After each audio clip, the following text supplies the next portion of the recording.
So Apple just dropped its newest iPad Pro, and it's powered by a brand new M4 chip. It is an absolute monster of a machine. But here's the big question. Does anyone really need this much power in a tablet, or is this just Apple flexing its muscles?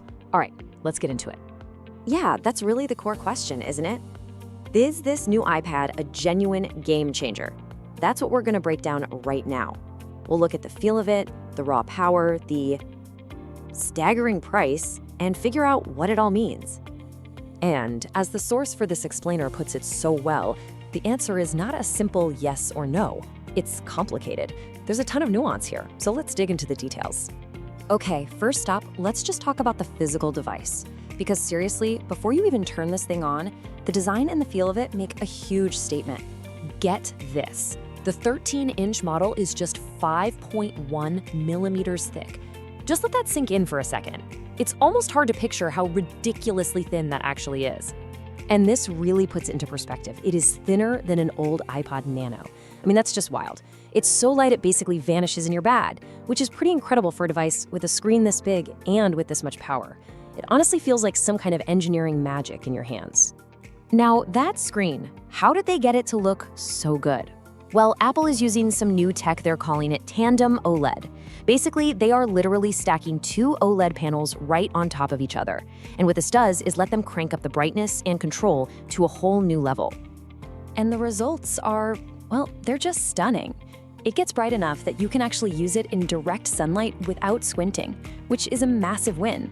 For pros, the color accuracy is perfect, and when you're watching movies, you get those perfect inky blacks with absolutely zero blooming or weird halos. It might just be the best display on any device you can buy today, period. Okay, now let's move on to the chip, because this is where it gets really interesting. Apple did something kind of crazy. They completely skipped the M3 chip for the iPad and jumped straight to the M4. And the performance leap is, well, it's significant. So here's the key takeaway. When it comes to graphics, think 3D rendering or high-end gaming, the M4 is up to 4 times faster than the M2 chip in the last iPad Pro, which was already incredibly fast. That's a huge generational jump. So what does that actually mean in the real world? It means this tablet just demolishes pro-level tasks. We're talking editing multiple streams of 4K video, running complex architectural models. It just flies through it all without ever lagging or stuttering. And that brings us to the neural engine. 38 trillion operations per second. This thing isn't just built for today's apps. Apple is clearly future-proofing it for the wave of on-device AI that's just around the corner. Of course, an iPad Pro isn't just about the tablet itself, right? It's about the whole ecosystem. And Apple knew they had to completely redesign the accessories to match this new hardware. The new Magic Keyboard and Apple Pencil Pro are really designed to blur the line between a tablet and a laptop and turn this iPad into a much more versatile tool for all kinds of creators and professionals. And these are not small tweaks either. The keyboard is thinner and now has a bigger haptic trackpad that feels just like a MacBook's. And the Pencil Pro, it adds genuinely useful new features for artists, like barrel roll to change your brush angle just by twisting it, and a new squeeze gesture to quickly pull up your tools. These are really smart upgrade. Okay, so the hardware is incredible. The power is completely off the charts. But now we have to have a little reality check. We have to talk about the price and the compromises you still have to make. And here it is, the classic dilemma. For any work that relies on a stylus or direct touch, the iPad Pro is unbeatable. It's not even a competition. But for traditional desktop stuff like complex file management or juggling lots of windows, a MacBook Air still has the edge, plain and simple because of macOS. Now, let's talk about the cost. The 13-inch iPad Pro, by itself, starts at a pretty steep $1,299. That's already premium laptop money right there. But to get that full laptop-like experience, you're gonna need the new Magic Keyboard.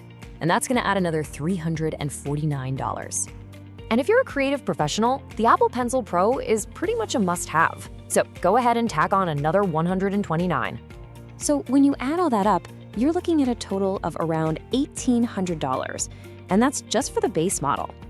Yeah, that total price puts this device firmly in high-end laptop territory.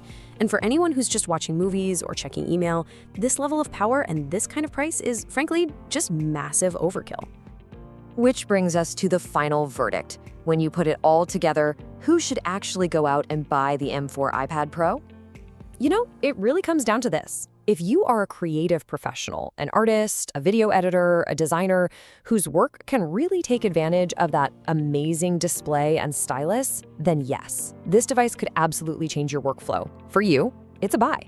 But for pretty much everybody else, the casual users, the media consumers, even people doing light work, you should probably reconsider. There are way more affordable options, like the iPad Air, that will do everything you need.